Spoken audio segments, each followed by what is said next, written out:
नमस्कार। Sanjay sir classes में आपका स्वागत है। आज हम नेट जेआरएफ यूजीसी के महत्वपूर्ण प्रश्नों पर चर्चा करेंगे जो कि पुराने पेपर में आए हुए हैं। पुराने पेपर में ऐसे प्रश्न जो बार बार आने के चांसेस हैं, ऐसे प्रश्नों का हमने संकलन किया है और इसका विस्तार से हम वर्णन कर रहे हैं। यहाँ से आपको कई प्रश्न आपको मिलेंगे। ठीक है, चलिए देखते हैं पहला प्रश्न। निम्नलिखित में से किस भाषा का विकास सौर श्रेणी अभ्रंश से हुआ है? देखिए, सौर श्रेणी अभ्रंश से पश्चिमी हिंदी,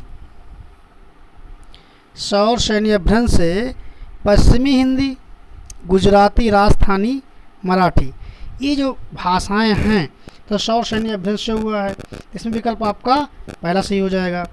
देख लें, सौर श्रेणी अभ्रंश के अंतर्गत पश्चिमी हिंदी, ठीक है, पश्चिमी हिंदी, फिर गुजराती, राजस्थानी, पहाड़ी, ये हो जाता है। फिर देखें, यहाँ से कई प्रश्न आपके बनने के चांसेस हैं। देखें, सिंधी, सिंधी कहाँ से उत्पन्न हुई है? सिंधी, सिंधी जो है मित्रों, ये प्रश्न आया हुआ है 2016 में। सिंधी ब्राचर से, सिंधी ब्राचर से, और मराठी, देखें, मराठी महाराष्ट्री से, महाराष्ट्री से, ठीक है। लहंदा पंजाबी 85 से, 85 से, ठीक है। तो यहाँ से प्रश्न आपके बनते हैं, तो इसका पहला का विकल्प हो जाएगा पहला सही। ठीक है, अगला प्रश्न। शिव सिंह सरोज का प्रकाशन कब हुआ था? हमने आपको जब पढ़ा रहे थे आदिकाल हमने बताया था कि गार्सा तासी का, शिव सिंह सरोज का, जॉर्ज ग्रियर्सन का, आदि रचनाओं का प्रकाशन, कवियों का स्थान, सन, ठीक है, ये बहुत पूछता है। तो शिव सिंह सरोज का प्रकाशन आप जानते हैं कि 1883 में हुआ था। ठीक है, विकल्प आपका तीसरा सही हो जाएगा। ठीक है, फिर देखें अगला प्रश्न। नाटक जारी है काव्य संग्रह रचयिता? बहुत अच्छा प्रश्न है। नाटक जारी है, कभी कभी इसका विधा भी पूछ लेता है। तो मित्रों ध्यान दें, नाटक जारी है, ये जो है आपका कौन सी विधा है? विधा हो जाएगी आपकी काव्य संग्रह, माने काव्य संग्रह। नाटक जारी, कुछ लोग नाटक कर देते हैं, लेकिन नहीं, ये गलती मत करिएगा। नाटक जारी जो है ये काव्य संग्रह है। ये जो है किसका? श्रीकांत वर्मा का, या चंद्रकांत देवताले का, या धूमिल का, या लीलाधर जगुड़ी का। ये आपका लीलाधर जगुड़ी का है नाटक जारी। तो नाटक जारी लीलाधर जगुड़ी का, और लीलाधर जगुड़ी का बहुत अच्छा काव्य संग्रह है बची हुई पृथ्वी और अनुभव के आकाश में चांद, बहुत इंपॉर्टेंट है। तो लीलाधर जगुड़ी के काव्य संग्रहों को थोड़ा देख लें जो अच्छे अच्छे हैं। कि बची हुई पृथ्वी भी इनकी है, बची हुई पृथ्वी,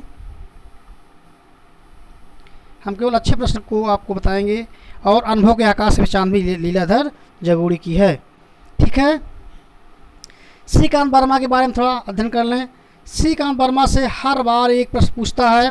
ठीक है, तो दिन आरंभ, माया दर्पण, मगध, जलसाघर, मटका भेंट। तो इसमें सबसे इम्पोर्टेंट आपका माया दर्पण, मगध और दिन आरंभ है। दिन आरंभ, दिन आरंभ और मगध, मगध ये किसका है? ये श्रीकांत वर्मा का, बहुत इंपॉर्टेंट है मित्रों, ध्यान दीजिएगा। फिर देखें, धूमिल का जो अच्छा प्रश्न है हम आपको बता रहे हैं। धूमिल, संसद से सड़क तक कल सुनना मुझे, सुदामा पांडे का प्रजातंत्र, ये बहुत इंपॉर्टेंट है धूमिल का। ठीक है, चंद्रकांत देवताले के बारे में थोड़ा अध्ययन कर लें। चंद्रकांत देवताले लकड़बग्घा हंस रहा है, बहुत इंपॉर्टेंट है मित्रों, लकड़बग्घा हंस रहा है, पत्थर फेंक रहा हूं, चंद्रकांत देवताले। अगला प्रश्न, विश्वनाथ प्रसाद निम्नलिखित में से किस उपन्यास का पात्र है? तो देखें, विश्वनाथ प्रसाद जो हैं किस उपन्यास के पात्र हैं? मित्रों ध्यान दें, दीघतपा कितने चौड़ा है, मैलाचल प्रति परिकथा। ठीक है, तो जो विश्वनाथ हैं ये हैं पात्र हैं ये मैला आंचल के। मैला आंचल उपन्यास किसका है, फणीश्वरनाथ रेणु, फणीश्वरनाथ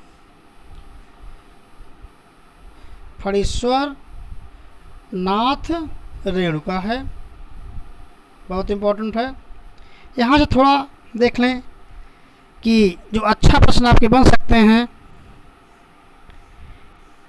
इसमें से नीलिमा पूछता है, नीलिमा पात किसके हैं, तो नीलिमा कभी कभी पूछ लेता है, नीलिमा ध्यान दें, तो नीलिमा किसका है, नीलिमा पात के बारे में पूछता है तो आपका कितने चौराहे हो जाएगा।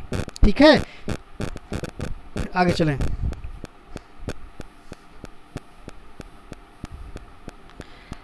आ कहानी के प्रमुख प्रवक्ता हैं, आ कहानी। अब यहाँ से आपको एक नंबर मिलेगा। आ कहानी, सचेतन कहानी, सहज कहानी, समांतर कहानी, सक्रिय कहानी और नई कहानी।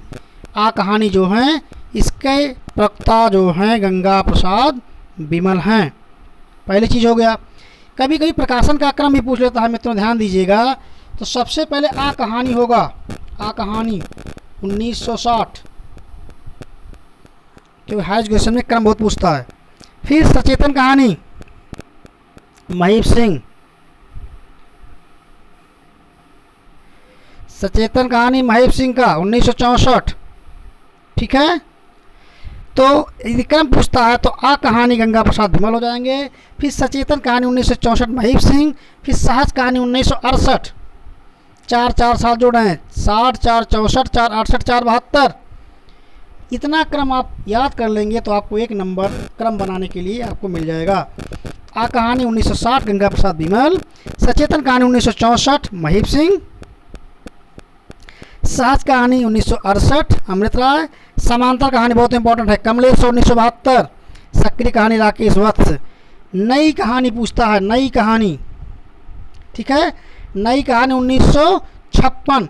सबसे पहले नई कहानी हो जाएगा, आ कहानी के पहले क्या हो जाएगा, नई कहानी। सबसे पहले नई कहानी,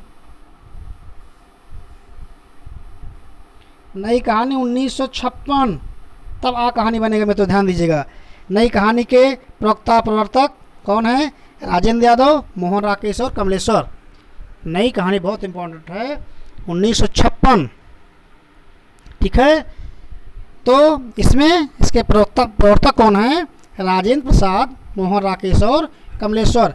तो क्रम आएगा तो नई कहानी, आ कहानी, सचेतन कहानी, सहज कहानी, समांतर कहानी और अंत में आपका सक्रिय कहानी होगा राकेश वत्स का।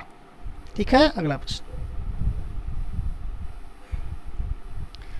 देखिए। कवियों का जन्म क्रम आता है तो अधिकतर श्रीधर पाठक का जो आता है हर बार पूछा जाता है मित्रों, ध्यान दीजिएगा। जन्म काल के अनुसार निम्नलिखित कवियों का सही अनुक्रम बताइए। तो इसमें जो है कवियों का जन्म क्रम जब पूछता है तो इसमें देखें, इसमें जो आपका दिया हुआ है कि विकल्प एक में मैथिली गुप्त, श्रीधर पाठक। तो आप जानते हैं श्रीधर पाठक का जन्म 1859 में हुआ है। पहली चीज़, मैथिली गुप्त का 1886, रामनेश त्रिपाठी का 1889, सूर्यकांत त्रिपाठी निराला का 1896। ये क्रम आप याद कर लीजिए, यहाँ से प्रश्न आपके बनते हैं। तो मैथिली गुप्त का 1859, श्रीधर पाठक का 1859, मैथिली गुप्त का 1886, फिर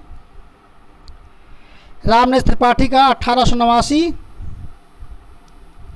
ठीक है, फिर निराला का 1896। विकल्प 4 आपका सही हो जाएगा।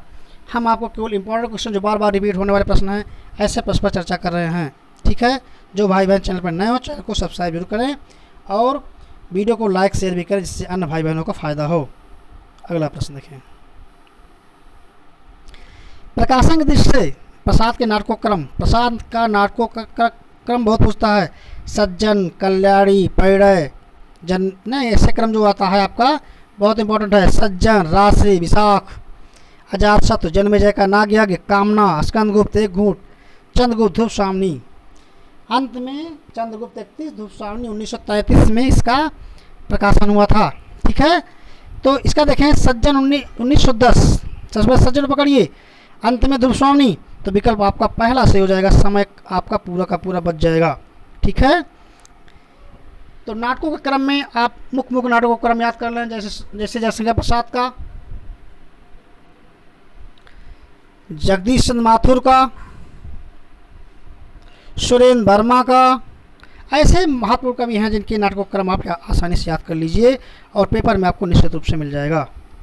फिर देखें अगला प्रश्न, रस सूत्र के व्याख्याकारों का सही अनुक्रम, बहुत इंपॉर्टेंट प्रश्न है, यहाँ से प्रश्न आपका बनता है। तो आप जानते हैं कि उत्पत्तिवाद को आरोपवाद भी कहते हैं, फिर अन्वितवाद, भुक्तिवाद और अव्यक्तिवाद। अव्यक्तिवाद के कौन होते हैं? अभिनवगुप्त। अव्यक्तवाद के अभिनवगुप्त। अभिनवगुप्त इसमें 3 में है। अच्छा, पहले मीन्स उत्पत्तिवाद या आरोपवाद को, उत्पत्तिवाद के प्रवर्तक कौन है? भट्टलोलक 2 में है, 2 और 3 में, चलो कोई बात नहीं। तो उत्पत्तिवाद, अनुमितवाद आता है, फिर उत्पत्तिवाद, अनुमितवाद, भुक्तिवाद का होता है भट्टनायक। ठीक है, तो उत्पत्तिवाद भट्टलोलक, अनुमितवाद शंकुक, अनुमितवाद के शंकुक होंगे, और उत्पत्तिवाद, अनुमितवाद, भुक्तिवाद के होते हैं भट्टनायक, अंत में अव्यक्तिवाद अभिनवगुप्त। विकल्प आपका तीसरा सही हो जाएगा। बहुत इंपॉर्टेंट प्रश्न है, तो ध्यान दीजिएगा। ठीक है, फिर देखिए अगला प्रश्न, इसमें से क्रम बनाने के लिए आता है। देखें, क्रम मीन्स रचनाओं का क्रम, आपको श्रेणी दिया रहेगा, श्रेणी में मिलान कीजिए। प्रेम वाटिका किसकी रचना है? प्रेम वाटिका, आप जानते हैं प्रेम वाटिका रसखान की है। प्रेम वाटिका रसखान, कवि रत्नाकर सेनापत, रसरतन पुहकर। ठीक है, रसरतन पुहकर। अब विकल्प को आप आसानी से देख लेंगे, 1 2 3 आपका क्रम ही तो चल रहा है भाई, 1 2 3 विकल्प दूसरा, 1 2 3 4, तिलक शतक मुबारक, तो आपका क्रम मिल गया 1 2 3 4। विकल्प आपको कौन से हो जाएगा? तो ध्यान दें, 1 2 3 4 विकल्प दूसरा आपका सही हो गया। ठीक है, इस तरह से यदि आप कवियों की रचनाएं कौन कौन सी हैं, इनकी रचनाओं के बारे में अध्ययन करे रहेंगे, तो क्रम मिलाने के लिए कम से कम 7 8 10 प्रश्न आते हैं नेट JRF हाई एजुकेशन में, आप आसानी से कर लेंगे। ठीक है, फिर देखिए अगला प्रश्न, कथन कारक से भी प्रश्न आता है, स्थापना दिया रहेगा, तर्क दिया रहेगा, उसमें आपको प्रश्न निकालने हैं कि क्या होगा। अब देखें, स्थापना, मिथक सार्वकालिक और प्रादेशिक होते हैं। अच्छा, मिथक होता क्या है? मिथक का जन्म समाज व्यवस्था को बनाए रखने के लिए होता है, ये जान लीजिए। मिथक का मतलब आप गलती से मत करिए, झूठा से मत समझिए। मिथक का मतलब होता है कि समाज की परंपराओं को बनाए रखना, समाज की व्यवस्था को बनाए रखना, तो इसका मतलब होता है मिथक सार्वकालिक और सार्वदेशिक होता है। बिल्कुल सही है, जब समाज की व्यवस्था बनी रहेगी तो सार्वकालिक सार्वदेशिक होगा। क्योंकि स्थापना तो आपका सही हो गया, क्योंकि सभी देशों की जातीय अस्मिता को और विश्वास एक जैसे होते हैं। बिल्कुल नहीं होता, सभी देशों के जाति अस्मिता और विश्वास अलग अलग होते हैं, एक जैसे नहीं होते हैं। तो आपका ए सही हो गया और आर गलत। कौन सा विकल्प सही होगा? विकल्प 1। ठीक है, तो मित्रों देखें, बहुत अच्छे प्रश्न पर हम चर्चा किए हैं और हमें पूरा विश्वास होगा कि आपको वीडियो बहुत पसंद आया होगा। और वीडियो अगर पसंद आया हो तो चैनल को सब्सक्राइब जरूर करिएगा और इसको वीडियो को लाइक शेयर भी कर दीजिएगा। ठीक है, और हम पूरी ईमानदारी से आपको अच्छे अच्छे प्रश्न प्रोवाइड करवाते रहेंगे, और साहित्य, हिंदी साहित्य के इतिहास जितने भी पार्ट हैं सब हम आपको प्रोवाइड करवाएंगे, और व्याकरण के भी प्रश्न, अन्य बिंदुओं के प्रश्न भी हम आपको प्रोवाइड करवाएंगे, जिससे कि आपका हिंदी में नेट JRF आसानी से क्लियर हो और हाई एजुकेशन 3900 पद जो आने वाले हैं इसमें आपको बहुत हेल्पफुल हो। ठीक है, वीडियो देखने के लिए धन्यवाद। जय हिंद।